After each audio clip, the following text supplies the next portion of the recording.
So, without the Irish accents, please forgive me, I don't want to offend. Dev Martin surrendered his exterior electronic devices, then submitted to a scan of his head chip while it received the new cultural downloads.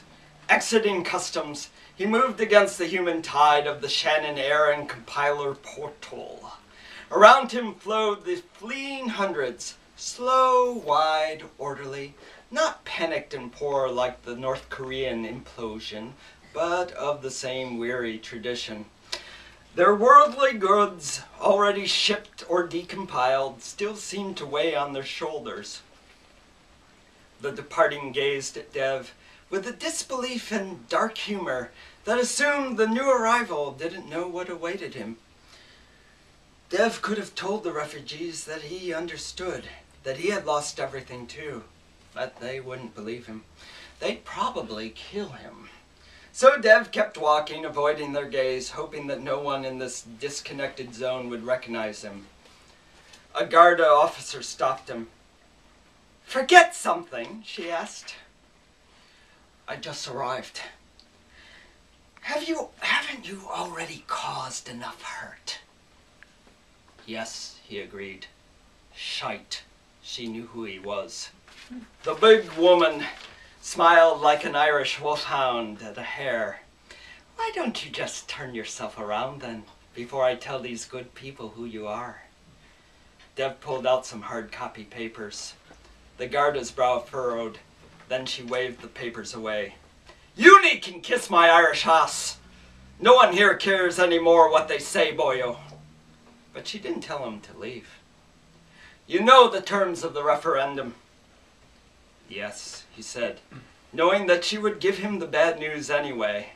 Some Irish just couldn't resist giving the bad news.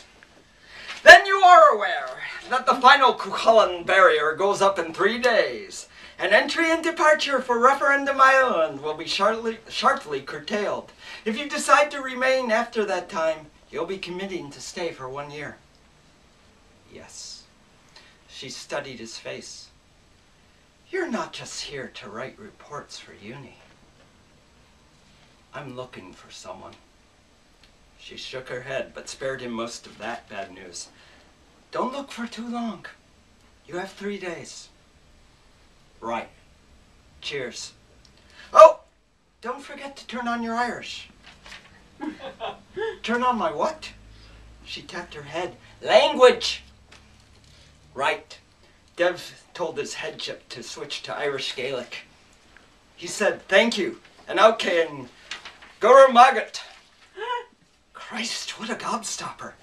He strode to the terminal exit, and the Shannon kept flowing around him, an Irish wake en masse. When he stepped outside, his head chip synced with the circumscribed Irish net. From overhead, a cry of challenge. A large, dark bird, perhaps a raven, circled in the morning sky. Just a bird, Dev thought, somewhere between statement and prayer. Not that AI goddess, not the bloody Morrigan, not before lunch.